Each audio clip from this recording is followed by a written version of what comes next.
Okay, Leslie Kamani. Here's another poem for us to look at in our poetry journal. This is called Words Free as Confetti by Pat Mora. Before we read the poem, let's read about Pat Mora really quick. We go to the end of the unit. Pat Mora. Pat Mora is a Latina poet and author. Born in El Paso, Texas in 1942 on the Mexico-US border, she grew up speaking English and Spanish at home. Her love of poetry started early. I always liked poetry, and I had lots of books in my house, so I would just open them up and read. Mora became a teacher, a university administrator, and a writer inspired by her culture and childhood. Many of my book ideas come from the desert where I grew up, in the poem Open Spaces, Wide Sky, and All That Sun. Mora supports bilingual literacy programs. She is deeply involved in spreading book joy, exciting children to read at a young age.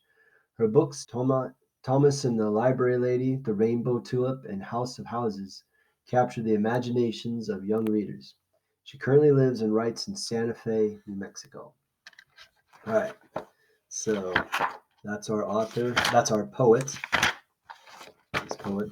This is Words Free as Confetti by Pat Mora. Come, words, come in your every color. I'll toss you in storm or breeze.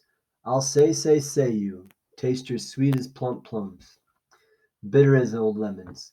I'll sniff you, words warm as almonds or tart as apple red. Feel you green and soft as new grass, lightweight as dandelion plumes, or thorn gray as cactus, heavy as black cement, cold blue as icicles, warm as abuelita's yellow lap. I'll hear you, words loud as sea roars, purple crash, hushed as gatitos curled in sleep, as the last gold lullaby. I'll see you long and dark as tunnels, bright as rainbows, playful as chestnut wind. I'll watch you, words, rise and dance and spin. I'll say you in English, in Spanish. I'll find you, hold you, toss you. I'm free too. I say yo soy libre. I am free, free, free, free as confetti. Interesting poem. So this poet loves words.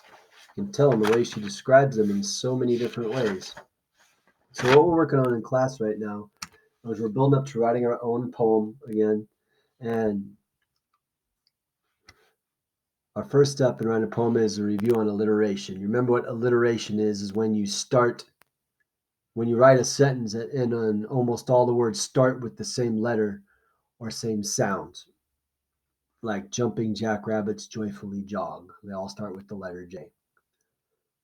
Idiots itching in the igloo. That one doesn't make any sense, but it all has the same sound.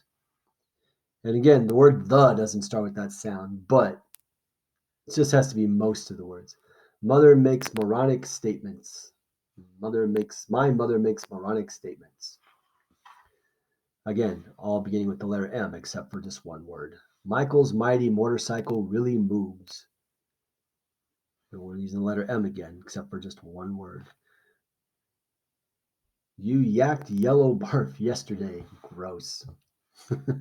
So what we did in this exercise, if you notice each letter, Jimmy, I took the 5 letters of my name. So that's what I want you to do. Take the 5 letters of your name, like Leslie, Lesli.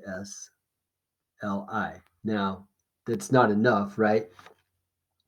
Just use the first 5. If you run out, like Kamani, Kiman, well, there's no space. That's okay. Just leave the I out. Or Kamari, Camar. So just stop there.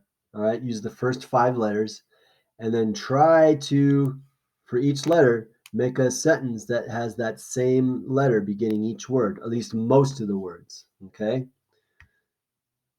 So, like for Kamari, it's Camar. And then for Kamani, Kiman, and then Leslie, Lesli. Right? So that's your job. Try to come up with an alliteration. Okay? And then we have, and that just says if you finish quickly, you have extra time, you could try to come up with some more letters, more alliteration using different letters. But we're going to get into this. I think I'll save this This looks like a lot more to talk about. This is talking about similes. I don't know if you remember similes, but there's a lot to do with that, so I won't try to teach it all to you here. We'll worry about that later. So just for now, try reading this poem again yourself. Give it a read yourself, and then work on this exercise of creating alliteration in your poetry journal. If you don't have your poetry journal, use a notebook. All right? Cool.